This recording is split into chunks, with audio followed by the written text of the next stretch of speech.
This is going to be a long episode. I took a little bit of a break because the show predictably stressed me out, but this is going to cover episode 3 through episode 8.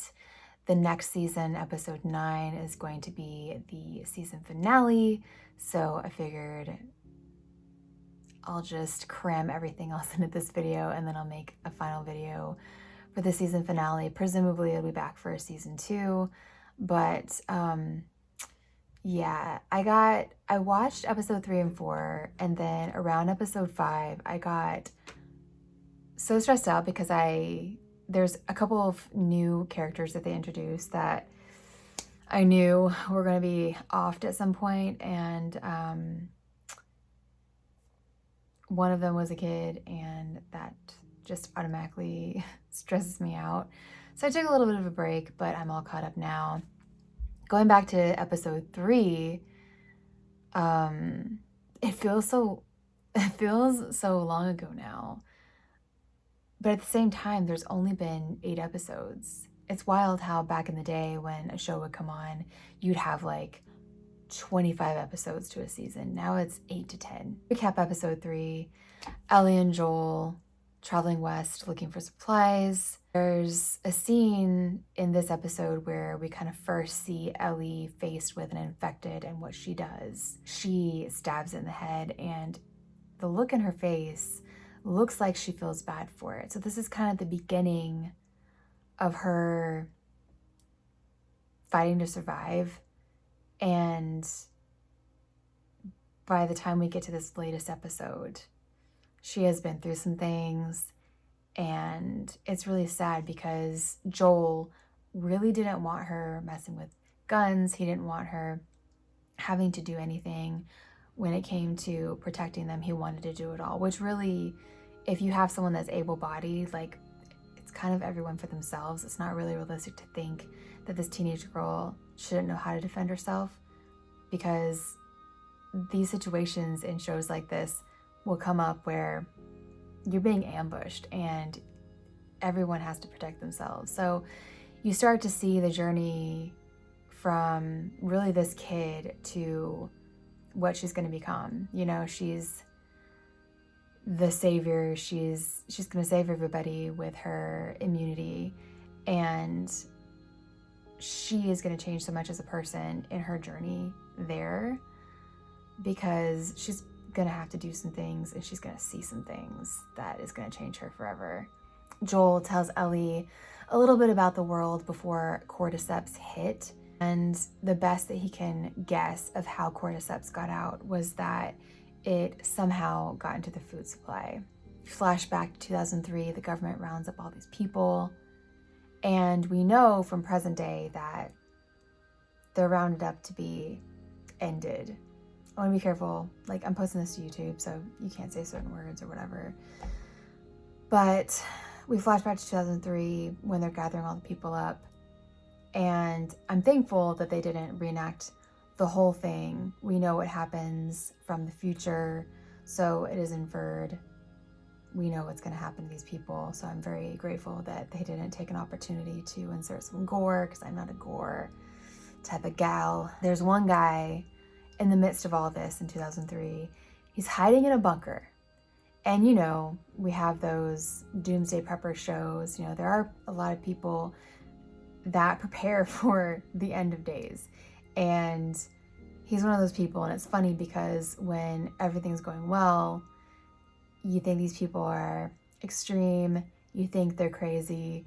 But when the apocalypse comes, they're the ones that have it all together. They're the ones that you want to go to because they have all the supplies, they have all the weapons, they have the hideout. So he's watching all of this from his cameras in his bunker, and he knew what the fuck was up.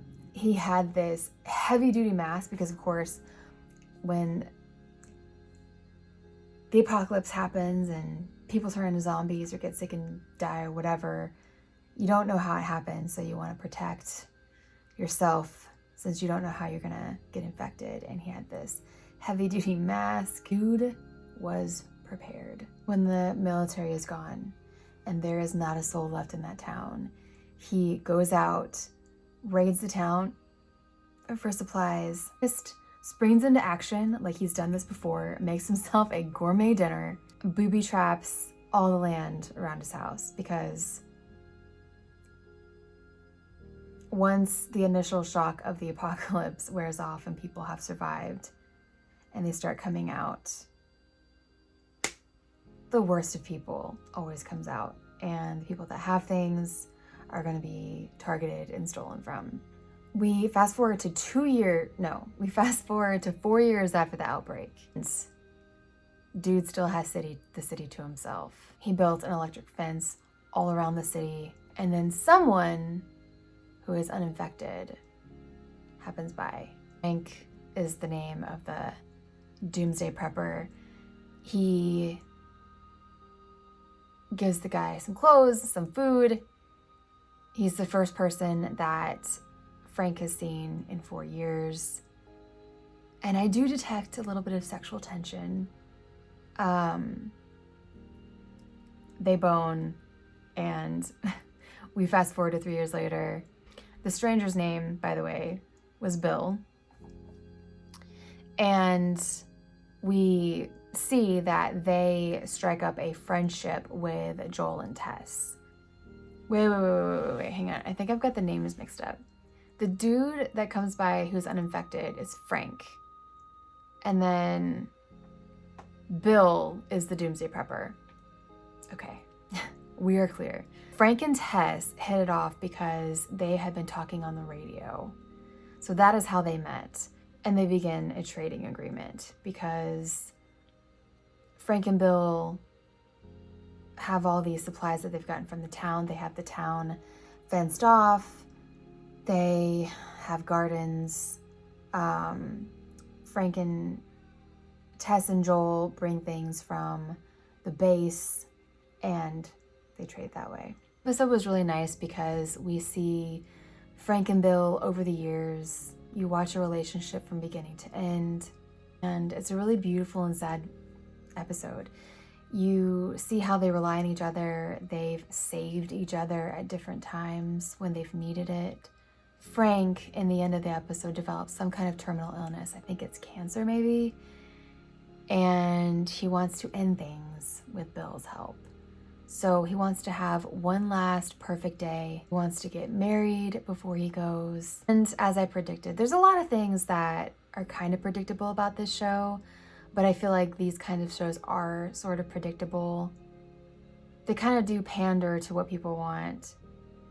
When a new apocalypse zombie infection show pops up, they're usually filling a void for the last show that has ended, which actually, I just found out that Fear the Walking Dead is still on. And it's coming out with a new season this year. So I need to watch that. Because I watched it for a while. I got a lot further in watching that than I did Fear the Walking Dead. Oh my god. They're all running together. Fear the Walking Dead is the original, right? No, The Walking Dead. The Walking Dead was the original. Fear the Walking Dead is the other one. I got further in Fear the Walking Dead than I did in The Walking Dead. Oh my god, they're all just running together. I eventually stopped watching that one too because the brutality of it was just like seeing the human nature and, you know, what people do to each other. I was like, I'm out. But since I'm watching The Last of Us, I kind of want to take it back up again, probably from the beginning. Maybe from the beginning, I don't know. As I said, I predicted that Bill would go when Frank goes, and that is what happened. Frank didn't like it at first, but he thought it was quite poetic. Ellie and Joel arrived at their house, and they read the note from Bill. Bill left everything to Joel and tells him to keep fighting because there are still people worth saving, like Frank and Tess. Ellie and Joel grab what they can. They take Bill's truck. That is the end of that episode. At the end of that episode, I thought, I might actually like this show. And I really thought that that was a beautifully done episode. By episode 4, I wrote, this show is growing on me.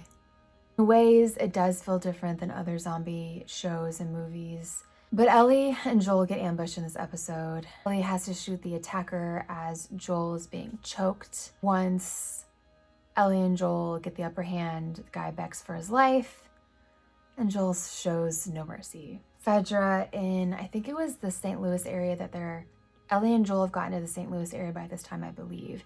And Fedra in that location has been taken over by a organization. We don't know what it is. It's not Fireflies. At this point, we have no idea. Joel is really upset that Ellie had to save him, both because he is getting slower and he does not like that he is becoming less capable, and because he is sad that Ellie is having to use any force at all. He doesn't think that she should have to. She's a kid. He doesn't feel right about it. But as I said, if you're in a situation like this, if you can fight, you're going to be forced to at some point. But this new group is just as brutal as Fedra. By the end of the episode, Joel is warming up to Ellie. They're joking around. And of course, this is some foreshadowing that something bad is coming. And by the end of the episode, they wake up to guns in their faces because Joel his hearing isn't what it used to be, and he did not hear them being snuck up on. So that brings us to episode 5. Episode 5 starts with the brutal overthrow of Fedra. There is a new leader in town, and her name is Kathleen. She's very unassuming, but she is brutal. We find out why that is later, and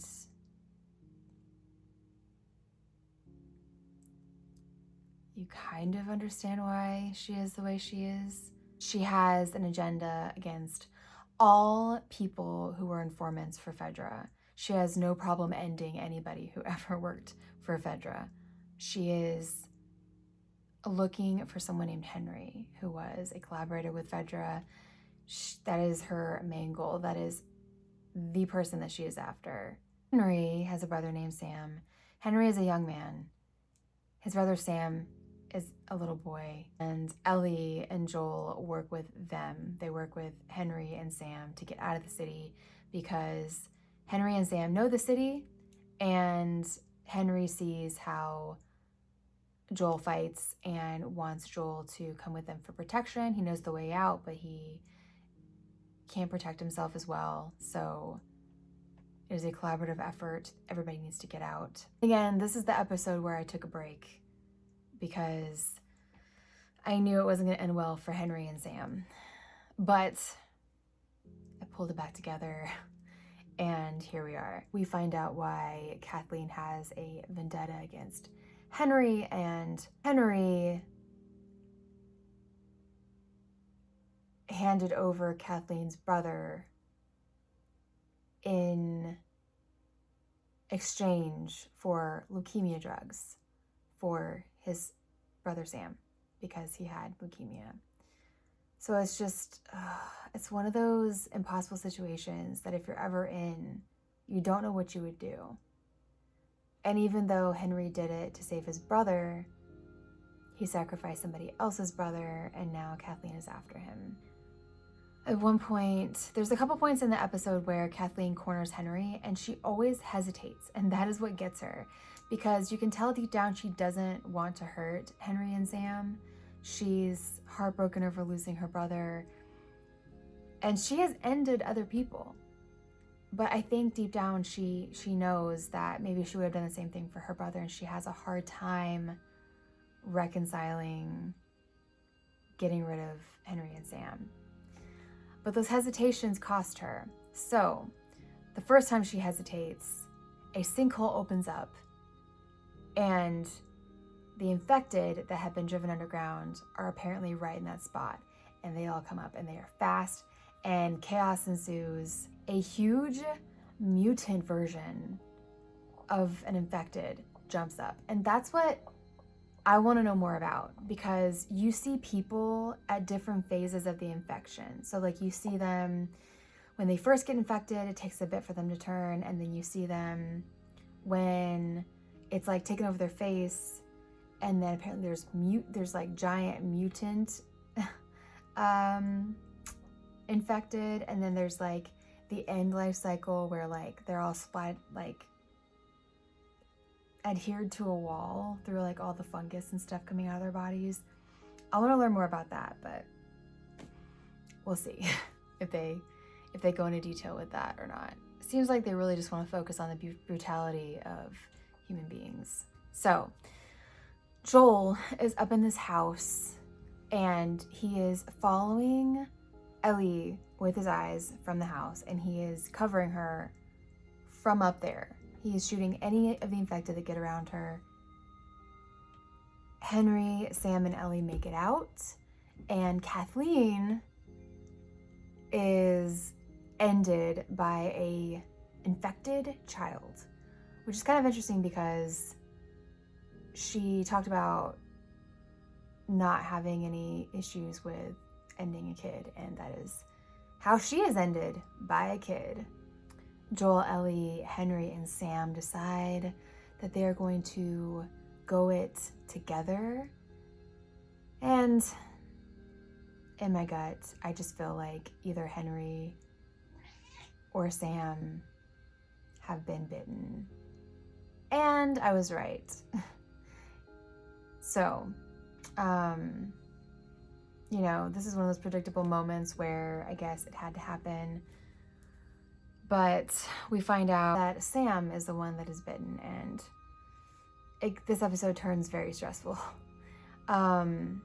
Ellie tries to save Sam by mixing some of her immune blood into Sam's wound, and I guess that's a little too simplistic and it does not work. Henry has to shoot Sam because he is attacking Ellie, and then Henry is in shock, can't believe what he just did, can't live with what he just did, and ends things for himself. And then I think after that, I'm just like, this is why I cannot watch this shit. It was a very fast-paced, chaotic episode. I feel like they do kind of like alternate between like, you know, character building, chill episodes, and then like just chaotic, like, blah episodes. Episode 6, we jump to 3 months later. Joel and Ellie hold up this couple in their cabin for information on where they are, and trying to figure out where they should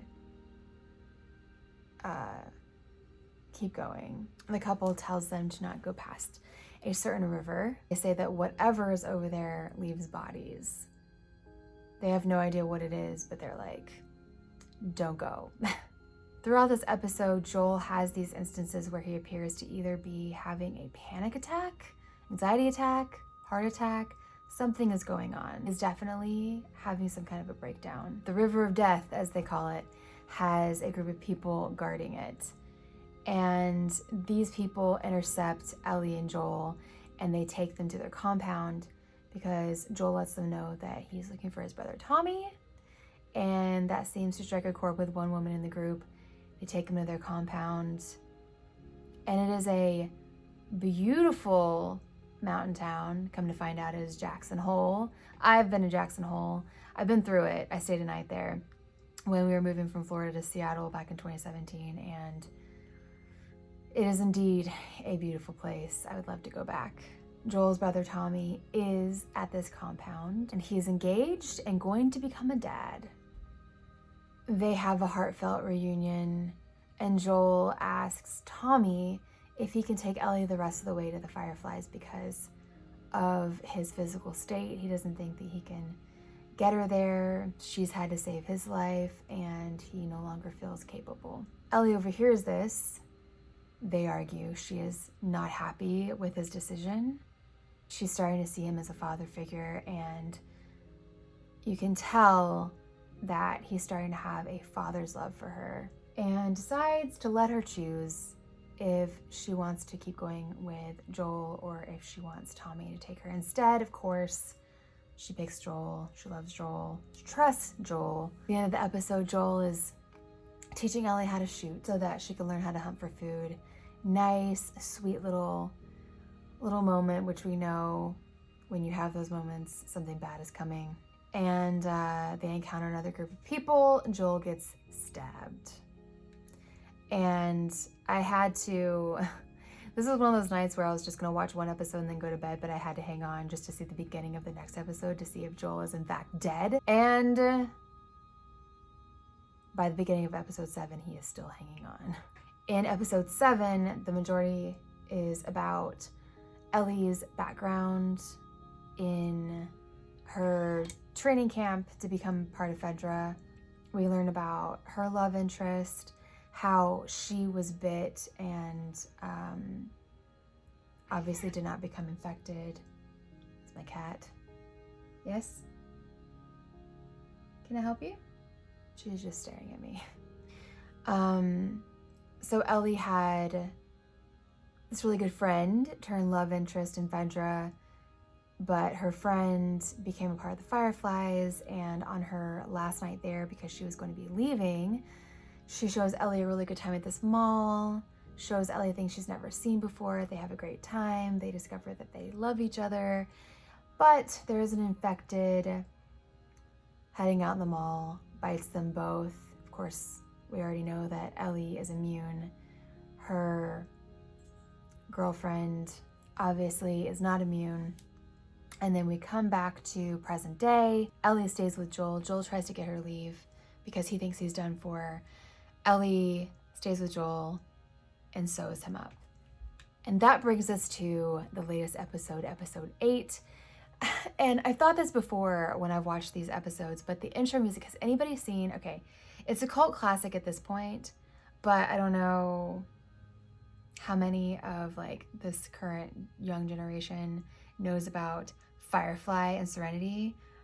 It's an old Joss Whedon show / movie. I know he's canceled now, but he made some really good shows. Buffy the Vampire Slayer is my favorite show of all time. In fact, tonight, while I'm getting ready for bed, I'm gonna put it on and rewatch it just for the feels, because like the nostalgia, whoa, it takes me back to elementary school. But Firefly ran for 1 season. Serenity was a movie based off of Firefly. The intro music to Firefly, I don't know if Serenity had the same intro music to that movie, but the intro music to Firefly sounds a lot like the intro music to The Last of Us.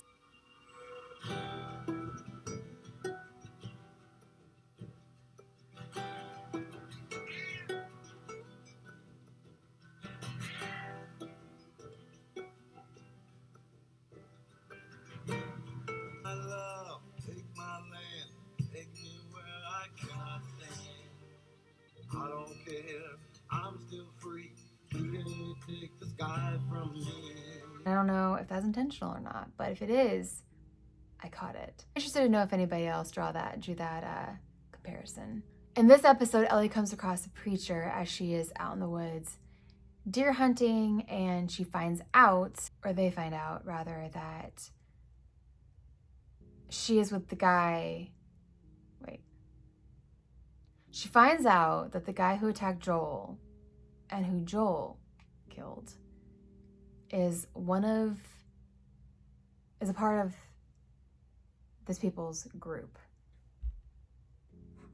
She holds them up because they're all trying to get the same deer, but she quietly comes upon them, gets the upper hand, and bargains for some penicillin to help Joel. She gets the penicillin, goes back, realizes the next day that this group has found her, and she tries to lead them away from Joel, and I get stressed out again. Preacher appears to be nice, but he is all kinds of fucked up underneath. He tells his group that they can take out their revenge on Joel, but he wants Ellie alive. Even before I get to the part of the episode where we find out why he wants to keep Ellie alive, I write, he wants Ellie alive, probably for fucked up reasons. I was correct. Joel suddenly comes back to life after Ellie is taken and takes 2 of the guys out. Ellie gets locked up in the town with this new group of people. She spies an ear on the floor in the kitchen and realizes that they're eating their own people. So my question is, do they eat them after the people have died of natural causes, or are they killing them to eat them? That is the question. It's never really clear. And then the preacher gets real creepy and starts like rubbing Ellie's hand and talking about ruling the town together. And we realize homeboy is a lover of he likes children a little too much. How do I say this?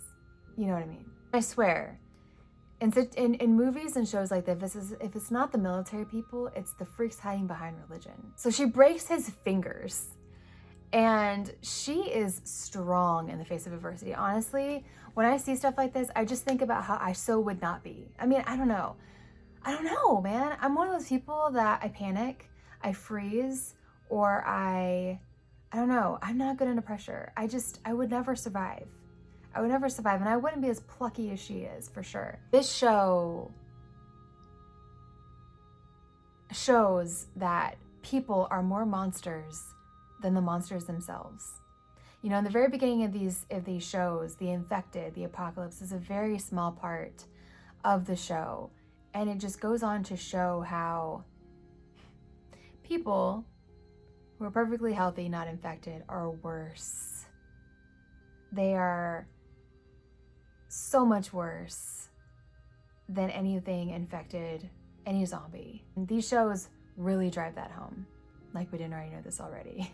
So these people, since Ellie has rejected the preacher's advances, they're gonna chop her up. But she is crafty. She's like, I'm infected. You can't eat me. Shows them her arm. And because the infection did start in her body, but then stopped, they believe her, and she takes that chance to make a run for it. Ellie and the preacher get into this fight to the death, and she ends him. And it looks like it's this pivotal moment where she goes from being a kid to, I'm not going to take it anymore, and I will not let anybody get in my way. It was definitely a turning point for her. We reached the end of the episode, and Ellie runs into Joel, and they're at this point where they always save each other. You know, Joel got hurt saving Ellie. Ellie saved him with the penicillin. You know, they're definitely a good team, and they definitely have a legit, like, father-daughter relationship now. Like, they are definitely connected. And that is where we're at. So it'll be interesting to see how the season finale wraps things up. I'm sure they'll have a cliffhanger for the next season. The show has gotten really good reviews. I'm certain it will come back for a second season, and I will be watching. The woman who played Kathleen in a couple episodes before this, she's in Fireflies, which actually I just finished watching the first season of Fireflies. Fireflies second season. Fireflies? Jesus. Oh my God, they're all running together. Yellow Jackets. We got Fireflies and Yellow Jackets. Yellow Jackets. I've been wanting to see it. I got a Showtime subscription just for it. And I'm going to do a podcast episode or two. I don't know. Depends on how long. Maybe I'll just do probably podcasts are super long. I'll do one podcast episode / YouTube video about the Yellow Jackets season 1, because season 2, I believe, is coming out in just a few weeks. So I will definitely be watching that. And I'm gonna do a St. Patrick's Day episode on Leprechaun from the 90s with Warwick Davis and Jennifer Aniston. That is one of my favorite movies of all time. Here we are, it's a different day. I thought that I was gonna have to record the season finale in a different video, but my husband's been working so much that I've been with my daughter at night more than I normally am, so I've not been able to put out that episode. So I'm just gonna go ahead and combine it all into one giant podcast episode / YouTube video. But this season finale, and I guess if you're familiar with the game, you probably already knew how this was going to end. I've never played the game, so I didn't know how this was going to end. I was, as usual, stressed out about how it might end, but At the beginning of the episode, you see a pregnant woman running through the woods. This is Ellie's mom, and she looked familiar to me. If you are an elder millennial like I am, you will recognize her as Chrissy Seaver from Growing Pains.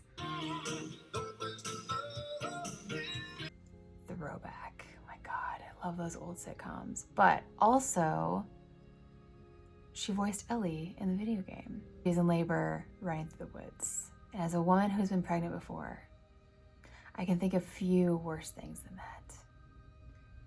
God, like under the best circumstances, labor is terrifying and it sucks. So, no. I guess during like the end times, if I couldn't find condoms, I just wouldn't have sex. I just wouldn't. Because like I wouldn't want to risk getting pregnant under those conditions. Having a medicated birth, absolutely not. So an infected woman busts through the door of this house that the pregnant woman has been staying in with some friends. And alas, the pregnant woman is bitten. This is how Ellie got her immunity that she has today. And that baby came out quick. Like she stabbed the infected woman and boom, that baby was out. But there's this moment in the show where she's still alone in the house, and with this particular kind of infection, it's longer. It's longer to take hold. Like basically, I think it's like, I don't know, hours or like overnight or something, like the next day. And she's holding her baby, and I'm just imagining, she's looking at this baby and she's like, I'm not gonna be able to see you grow up. And that is so heartbreaking. And we see that Marlene actually knew Ellie's mom, Anna. They grew up together their whole lives. It's sad because Marlene realizes that Anna has been bitten and Anna begs her to end her. And at first Marlene won't do it, but then she does it. Flashback to present day, and Ellie is really quiet and distracted, which I didn't realize this as I was watching it, but I guess the closer they got to the fireflies, maybe the more she realized that they're not gonna be able to get what they need from her blood and that she might not survive. Joel is so different to her now. He is full on daddy mode, wants to teach her guitar, looking at her lovingly. And at one point, Joel even says, we don't have to keep going. We can just go back to the compound in Jackson Hole and live out our lives. And Ellie says that she wants to finish this, but that when it's over, she'll follow him wherever he goes.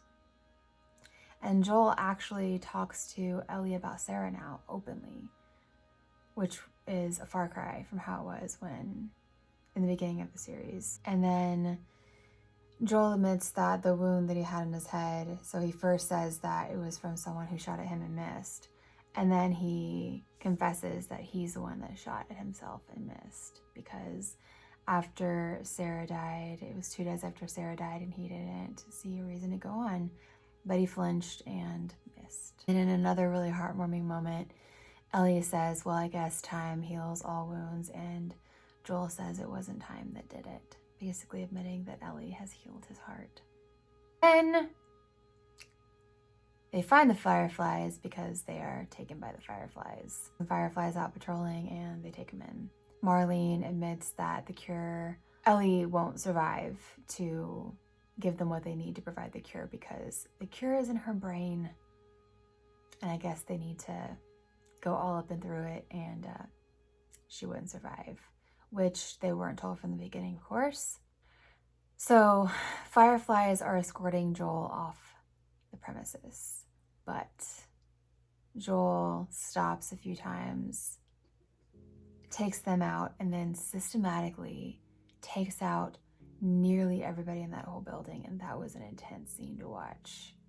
I was really worried that he would go through all of that and get to the operating room and it would be over, but alas, they were just about to begin. He takes out the doctor, and I guess because the nurses were women and they didn't try to fight him. He let them live. But he gets to the garage and sees this car that's running, and Marlene comes out of the shadows and tries to convince him to, even after all that he's done, hand Ellie over. And she thinks that she's convinced him, so she lowers her weapon, and Joel takes her out as well. So Joel has risked saving humanity for Ellie, his love for Ellie.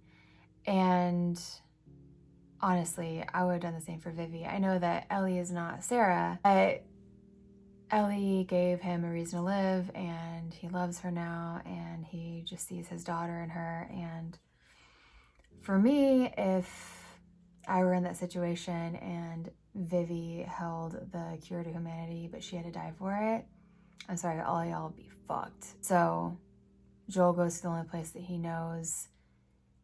He goes back to Jackson Hole, to the commune, to live out their lives, the rest of their lives, with his brother Tommy, his future niece or nephew. And honestly, I really like that ending. I'm hearing that it's true to the game, but it's messed up that he lies to Ellie, because in the end, she's like, do you promise me that everything you're telling me is the truth? So obviously, if they come back for a second season, which I can't imagine that they won't, this is going to be a big issue. She's probably going to find this out, what he did, what he lied about, because she probably, even if she was told that she would die during the operation, she probably would save herself for humanity. Because honestly, I mean, it's a pretty fucked up world that they live in. It'd be a long way to come back from that, but I don't know. I thought the ending was good, and it was beautiful in a way, and I think that any parent would have done the same thing if they were capable.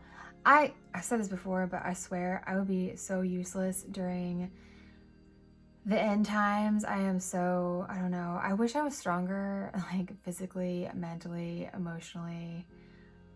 I'm not. I wish I was. I don't know. Maybe I'm stronger than I think now after having a kid, but I don't know, guys. I don't know. That is it for The Last of Us Season 1.